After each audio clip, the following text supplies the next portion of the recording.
నమస్కారం. ETV life ఆధ్యాత్మిక channel తీర్థయాత్ర కార్యక్రమానికి స్వాగతం. అనంతమైన ఈ విశ్వం ఆదిపరాశక్తి తేజస్సు నుంచి ఉద్భవించిందని ఆధ్యాత్మిక గ్రంథాలు చెబుతున్నాయి. అలాంటి ఆ జగన్మాతయే అందరికీ అమ్మ. అందువల్లనే తన బిడ్డలను కాపాడుకోవటం కోసం ఆ తల్లి తపిస్తూ ఉంటుంది. అడుగడుగునా వారికి అండగా నిలబడటం కోసం ఆరాటపడుతూ ఉంటుంది. అలా ఆ తల్లి కళ్యాణీదేవిగా ఆవిర్భవించిన క్షేత్రం ప్రయాగ్రాజ్లో వెలిసిల్లుతోంది. 51 శక్తి పీఠాలలో ఒకటైన మా కళ్యాణీదేవి మందిర్ నేటి మన తీర్థయాత్ర.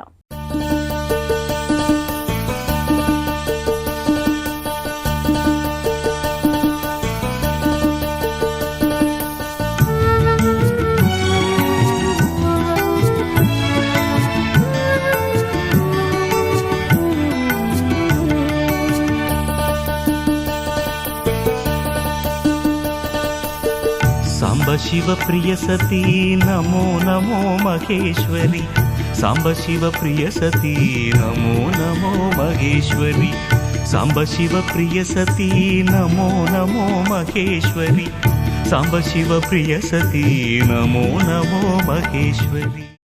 ఉత్తరప్రదేశ్ రాష్ట్రం గంగా యమున మైదాన ప్రాంతంలో విస్తరించి కనిపిస్తుంది. అనేక ఆధ్యాత్మిక కేంద్రాలను, పర్యాటక ప్రాంతాలను కలిగిన నేల ఇది. ఈ పుణ్యభూమిలోని పవిత్రమైన ప్రదేశమే ప్రయాగ్రాజ్. జిల్లా కేంద్రంగా వెలుగొందుతున్న ఈ క్షేత్రంలోనే మా కళ్యాణీదేవి మందిర్ తన ప్రత్యేకతను చాటుతోంది. ఇక్కడి అమ్మవారు దుర్గాదేవికి ప్రతిరూపంగా పూజలందుకుంటోంది. ప్రయాగ్రాజ్ పరమ పవిత్రమైన ప్రదేశం. సృష్టి రచన చేసిన బ్రహ్మదేవుడు ఈ నేలపై ఎక్కడ మొదటి యజ్ఞం చేస్తే బాగుంటుందా అనే ఆలోచన చేశాడట. అత్యంత పవిత్రమైన ప్రదేశంగా ఆయనకి ఇక్కడ నేల తోచింది. అందువల్లనే ఈ భూమిపై బ్రహ్మదేవుడు మొదటి యజ్ఞం చేసిన ప్రదేశంగా ప్రయాగ్రాజ్ ప్రత్యేకతను సంతరించుకుని కనిపిస్తుంది. దీన్ని బట్టి ఈ క్షేత్రం ఎంత విశిష్టమైనదనేది అర్థమవుతుంది. ప్రయాగ్రాజ్ త్రివేణి సంగమ స్థానం. గంగా, యమున, సరస్వతీ నదుల సంగమ ప్రదేశమిది. ఇక్కడి నదీ తీరంలో అనేక పడవలు కనిపిస్తూ ఉంటాయి. ఆ పడవల్లో నదిలో కొంత దూరం వెళ్లి సంగమ స్థానాన్ని చూడవచ్చు. అక్కడ వేణిదానం వంటి కొన్ని ప్రత్యేకమైన పూజలు కూడా చేయించుకోవచ్చు. ఇందుకోసం నదీ తీరం నుంచి సంగమ ప్రదేశం వరకు నిరంతరాయంగా పడవలు తిరుగుతూనే ఉంటాయి.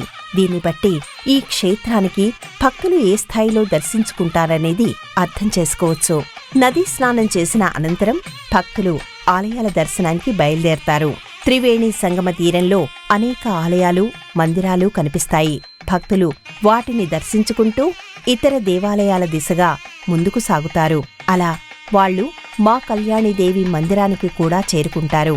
అమ్మవారి ఆలయానికి వెళుతూ ఉంటే దారికి ఇరువైపులా పూజా సామగ్రిని విక్రయించే దుకాణాలు సందడితో కనిపిస్తాయి. సృష్టి ఎంత నీ చదువని చాటెనహో శాస్త్రములు,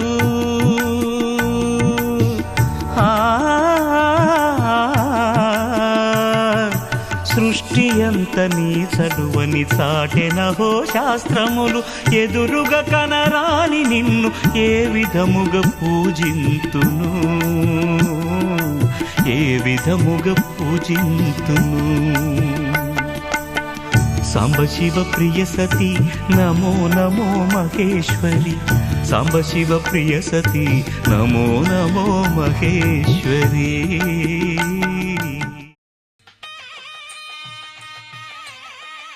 ప్రయాగ్రాజ్ ప్రసిద్ధి చెందిన ప్రదేశం కావడం వల్ల, అమ్మవారి కొలువైన ఈ ప్రదేశం శక్తిపీఠం కావడం వల్ల ఇక్కడికి వచ్చే భక్తుల సంఖ్య అధికంగా ఉంటుంది.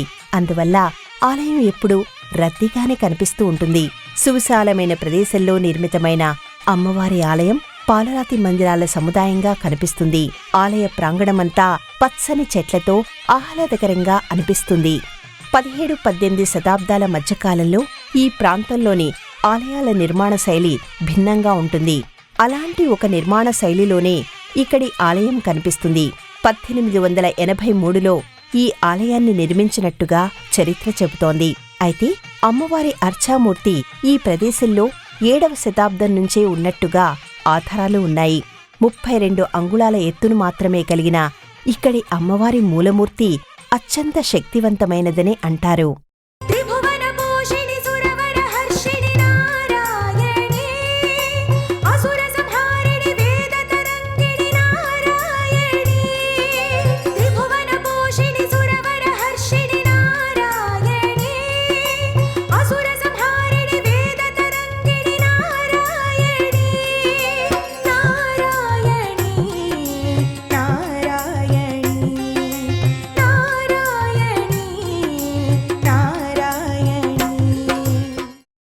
అష్టాదశ శక్తిపీఠాలలో కొన్ని అమ్మవారి క్షేత్రాలు, 51 శక్తిపీఠాలలో కొన్ని క్షేత్రాలు కనిపిస్తాయి. అలాగే 108 శక్తిపీఠాలలోనూ మరికొన్ని అమ్మవారి క్షేత్రాలు అలరారుతున్నాయి. అలా 51 శక్తిపీఠాలలో ఒకటిగా మా కళ్యాణీదేవి ఆలయం కనిపిస్తుంది. అమ్మవారి అనుగ్రహ పీఠంగా దర్శనమిస్తుంది. సతీదేవి చేతి వ్రేళ్లు ఇక్కడ పడ్డాయని స్థల పురాణం చెబుతోంది. 51 శక్తిపీఠాలలో ఒకటిగా మా కళ్యాణీదేవి మందిర్ తన వైభవాన్ని ఆవిష్కరిస్తుంది. దేవతల సభలో పరమశివుడి కారణంగా తనకి పరాభవం జరిగిందని దక్ష ప్రజాపతి భావిస్తాడు. అందువల్ల అతనిని కూడా తాను అవమానించాలనే ఉద్దేశంతో నిరీశ్వర యాగం తలపెడతాడు. సదాశివుడికి తప్ప అందరికీ ఆహ్వానాలు పంపిస్తాడు. అసలు విషయం ఎవరికీ తెలియదు. అందువల్ల అంతా ఆ యాగస్థలికి చేరుకుంటూ ఉంటారు. తన తండ్రి తలపెట్టిన యాగానికి తాము కూడా వెళదామని సతీదేవి శంకరుడిని అడుగుతుంది. దక్షుడి ఉద్దేశం తెలిసినవాడు కావడం వల్ల స్వామి మౌనంగా ఉండిపోతాడు. ఆయన మౌనాన్ని అర్థం చేసుకోని సతీదేవి ఒంటరిగానే అక్కడికి వెడుతుంది. తండ్రి అంతరంగం ఏమిటనేది అప్పుడే ఆమెకి అర్థమవుతుంది. పరమశివుడికి జరగవలసిన అవమానం ఆమెకి జరుగుతుంది. తన తండ్రి అన్నేసి మాటలు అన్నాడని కాకుండా తన భర్త మనసుని అర్థం చేసుకోకుండా వచ్చినందుకు సతీదేవి బాధపడుతుంది. అంతే, ఆ క్షణమే ఆమె అక్కడ దేహత్యాగం చేస్తుంది. జరిగింది తెలిసిన గంగాధరుడు ఉగ్రుడవుతాడు. తన జటాజూటం నుంచి వీరభద్రుణ్ణి సృష్టిస్తాడు. దక్షుడి తల తుంచమని ఆదేశిస్తాడు. అంతే, పరమశివుడి అంశావతారంగా ఆవిర్భవించిన వీరభద్రుడు దక్షుడి శిరస్సును ఖండిస్తాడు. అయితే సతీ వియోగం కారణంగా సదాశివుడు చింతాక్రాంతుడవుతాడు.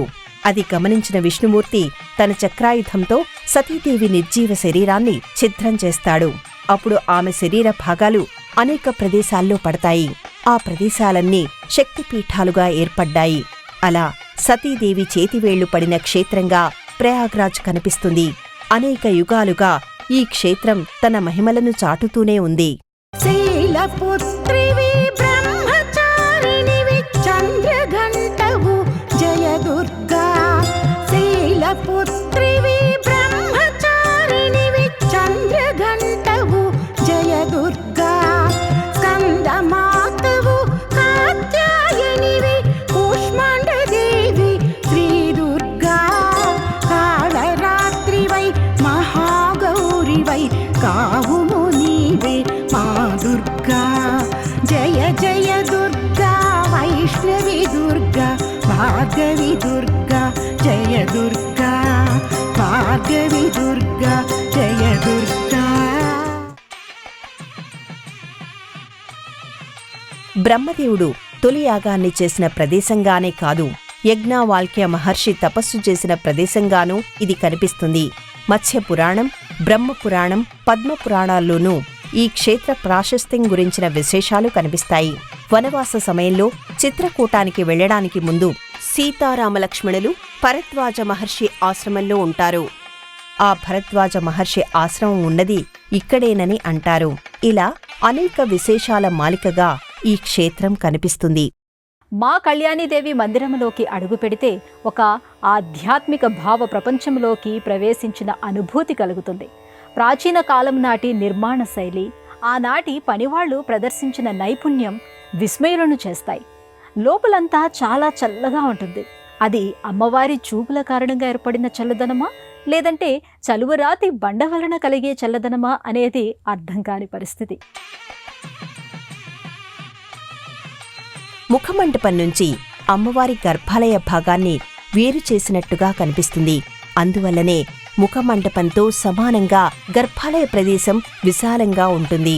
3 ద్వారాల ద్వారా అమ్మవారి సన్నిధికి చేరుకోవచ్చు.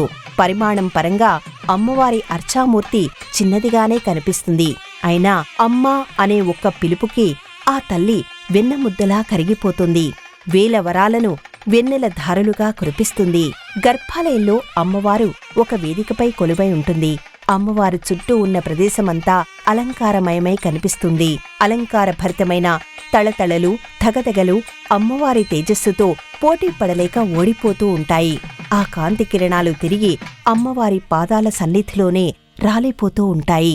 ఈ సన్నిధిలో భక్తులు బిడ్డలుగా మారిపోతే అమ్మవారు అమ్మగానే కనిపిస్తుంది. నవరాత్రి వేళల నవశోభలతో నడచి వచ్చేవు మా దుర్గా. నవరాత్రి వేళల నవశోభలతో నడచి వచ్చేవు మా దుర్గా. నవ నవ రూపాల శివనాయికవై కావుగురావే శివ దుర్గా.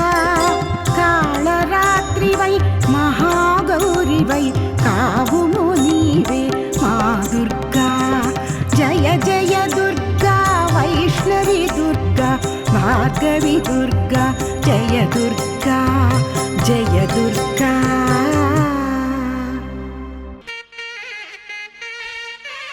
అనునిత్యం ఈ ఆలయం తలుపులను ఉదయం 5:30 తెరుస్తారు. ఆ తర్వాత అభిషేకాలు, హారతులు, నైవేద్యాలు, దర్శనాలు జరుగుతాయి. రాత్రి 10 గంటలకు శయన ఆరతి జరిపి 10:30 తలుపులు వేస్తారు. ప్రతి మంగళవారం, శుక్రవారాల్లో అమ్మవారిని దర్శించుకునే భక్తుల సంఖ్య ఎక్కువగా ఉంటుంది. అమ్మవారికి కుంకుమ పూజలు జరిపిస్తారు. విశేషమైన పర్వదినాల్లో చీరసారలు సమర్పిస్తారు. చైత్ర, ఆశ్వయుజ మాసాల్లో నిర్వహించే ఉత్సవాలకు భక్తులు పెద్ద సంఖ్యలో తరలివస్తారు. విశ్వనాథుడు ఏ నామముతో ఎక్కడ ఏ ప్రదేశంలో ఆవిర్భవించినా అమ్మవారు కూడా వివిధ నామాలతో ఆ ప్రదేశాలను ఆవాసంగా చేసుకుని కనిపిస్తుంది. అలాగే పార్వతీదేవి ఏ నామంతో ఎక్కడ వెలిసినా పరమశివుడు అక్కడ కొలువై ఉంటాడు. ఆది దంపతుల అనురాగానికి, అన్యోన్యతకి ఇది ఒక నిదర్శనం. అలా ఈ క్షేత్రంలో కూడా అమ్మవారి సన్నిధిలో సదాశివుడు దర్శనమిస్తాడు. అన్యోన్యతకు అర్థం ఆది దంపతులు. అలాంటి ఆది దంపతుల ఆశీస్సుల కోసం, అనుగ్రహం కోసం లోకమంతా వారి పాదాల చింత మోకరిల్లుతూ ఉంటుంది. అందువల్లనే స్వామివారి సన్నిధి లేని అమ్మవారి ఆలయం, అమ్మవారి సన్నిధి లేని స్వామివారి క్షేత్రం కనిపించవు. అలా ఈ క్షేత్రంలోని స్వామివారు పూజాభిషేకాలు అందుకుంటూ ఉంటారు. ఏ క్షేత్రంలోనైనా స్వామివారిని దర్శించుకుంటే అమ్మవారు సంతోషపడుతుంది. అమ్మవారికి నమస్కరించుకుంటే స్వామివారు ప్రీతి చెందుతాడు. ఇద్దరి సన్నిధిలో నిలబడితే అంకిత భావంతో సేవించినప్పుడే పూర్ణ ఫలితం కలుగుతుంది. అందువల్లనే ఇక్కడి క్షేత్రంలో ముందుగా అమ్మవారిని దర్శించుకున్న భక్తులు ఆ తర్వాత స్వామివారి మందిరానికి చేరుకుని అంకిత భావంతో ఆరాధిస్తారు. పాపనాశ శివ పావనాంగ శివ రుద్ర రూప శివ హర హర ఓం. పాపనాశ శివ పావనాంగ శివ రుద్ర రూప శివ హర హర ఓం. కాల కాల శివ మహాకాల శివ భూతనాథ శివ హర హర ఓం. కాల కాల శివ మహాకాల శివ భూతనాథ శివ హర హర ఓం. దేవజనకాయ దేవసేవ్యాయ దేవదయాత్మక హర హర ఓం. దేవజనకాయ దేవసేవ్యాయ దేవదయాత్మక హర హర ఓం. మహాలాస్యాయ మహా ముక్కంటి మందిరంతో పాటు అదే ప్రాంగణంలో ముచ్చటగా తీర్చిదిద్దిన మరికొన్ని మందిరాలు కనిపిస్తాయి. ఆ వరుసలో ముందుగా వినాయకుడు, కుమారస్వామి కనిపిస్తారు. కుమారస్వామి దర్శనం వల్ల సర్ప సంబంధమైన దోషాలు తొలగిపోతే, వినాయకుడి దర్శనం వల్ల సమస్త దోషాలు కరిగిపోతాయి. ఈ ఇద్దరికీ నమస్కరించుకోవడం వల్ల శివకుటుంబం మొత్తాన్ని దర్శించుకున్న సంతృప్తి కలుగుతుంది. శివపార్వతుల తర్వాత అంతటి అన్యోన్యతను కలిగిన దంపతులుగా సీతారాములు కనిపిస్తారు. త్రేతాయుగంలో వారు ఈ ప్రదేశానికి వచ్చినట్టుగా కూడా స్థలపురాణం చెబుతోంది. అందువల్ల మనకి ఇక్కడ సీతారాముల మందిరం కనిపిస్తుంది. ఇక సీతారాములు ఎక్కడ ఉంటే హనుమంతుడు అక్కడ ఉంటాడు. భక్తుడిగా, భగవంతుడిగా ఆయన చూపించిన విశేషాలు రామాయణానికి మరింత రమణీయతను తెచ్చిపెట్టాయి. సీతారాముల పాదాల చెంతకు చేరుకోవాలంటే ముందుగా హనుమ అనుగ్రహాన్ని పొందాలని అంటారు. అలాంటి ఆ స్వామి ఇక్కడ కూడా కొలువై ఉంటాడు. హనుమ దర్శనం వల్ల ఆయురారోగ్యాలు చేకూరతాయని విశ్వసిస్తారు. ఇదే సన్నిధానంలో రాధాకృష్ణుల మూర్తులు కూడా కనిపిస్తాయి. దివ్యమైన తేజస్సును వెదజల్లుతూ కనిపించే ఈ పాలరాతి మూర్తులను చూడగానే చూపులతోనే పాలాభిషేకం చేయాలనిపిస్తుంది. రాధాకృష్ణుల ప్రేమతత్వాన్ని మనసులో ఒకసారి స్మరించుకుంటే వారి ప్రేమామృత ప్రవాహం మనసు గోడలను మకరందల్లా తాగుతూ వెళుతుంది. సుందరమగుమని ద్వీపము మానసాల లాహిరి, వేల వేల సుగంధాల కుసుమవల్లరి, తరించే జనపదుల వర్ధిల్లగ కలది.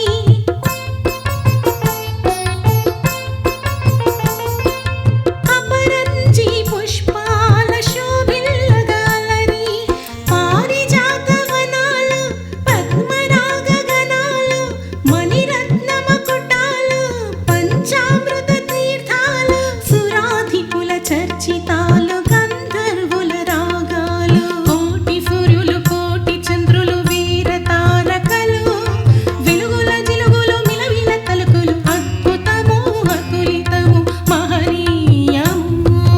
మణిద్వీప నివాసిని మహాశక్తి ప్రకాశిని, ఆదిశక్తి స్వరూపిణి మోక్షప్రదాయిని, జయ జయ హే భువనేశ్వరి సత్యవంద్య వరదాయిని, జయ జయ హే భువనేశ్వరి నిత్య శోభ సంతోషిని, మణిద్వీప నివాసిని మహాశక్తి ప్రకాశిని.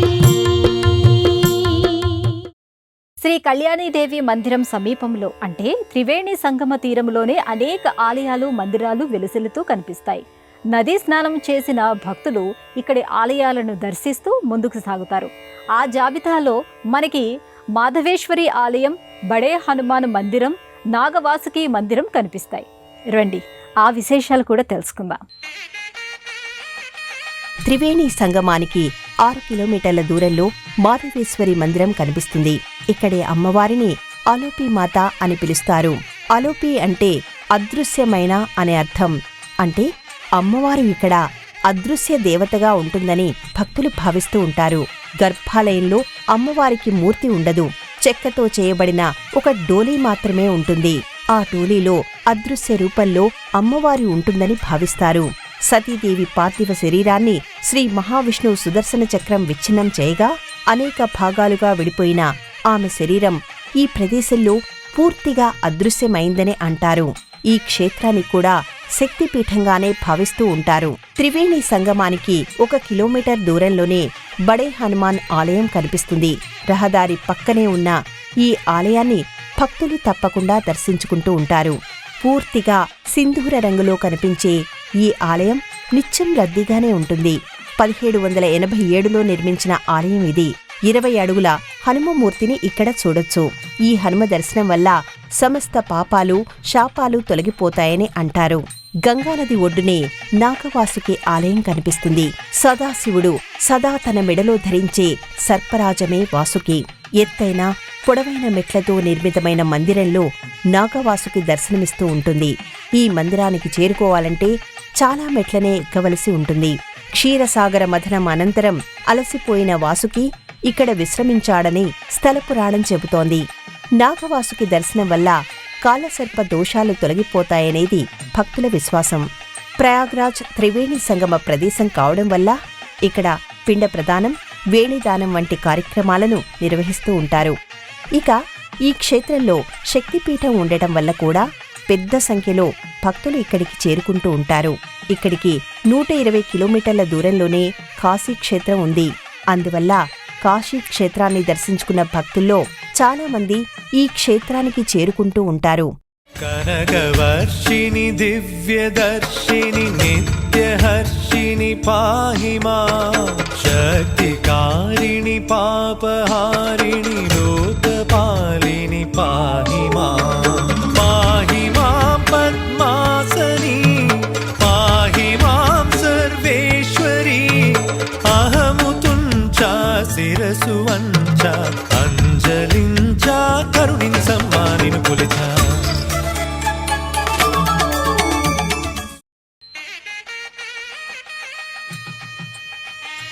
దేశంలోని అన్ని ప్రధానమైన నగరాల నుంచి ప్రయాగ్రాజ్ చేరుకోవడానికి రవాణా సౌకర్యాలు అందుబాటులో ఉన్నాయి. హైదరాబాద్ నుంచి నిజామాబాద్, నిర్మల్, ఆదిలాబాద్, నాగ్పూర్ మీదుగా ప్రయాగ్రాజ్ చేరుకోవచ్చు.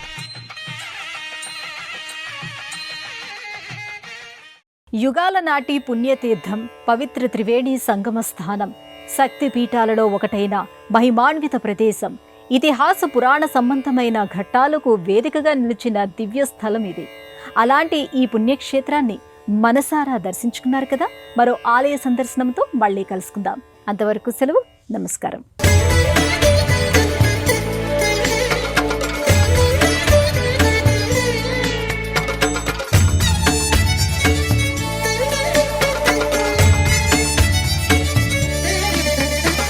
తలచినంతనే తడవుగా, పిలిచినంతనే వరముగా, అండగా నిలిచేవు నీవే మాకు దీవెనగా. కొలిచినంతనే భక్తితో, కలిమి నొసగుచు ప్రేమతో, చల్లగా మము కాచు నీవే అమ్మలాలనతో.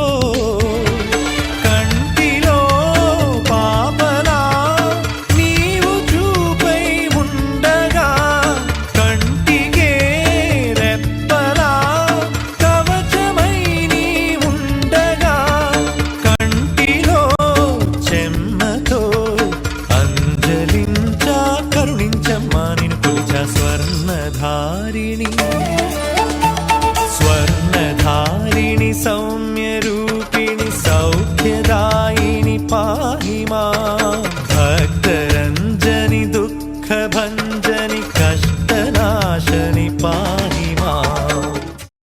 ఈ కార్యక్రమాన్ని తిరిగి చూడాలనుకుంటే www.youtube.com/@ETV Life Spiritual లో చూడవచ్చు.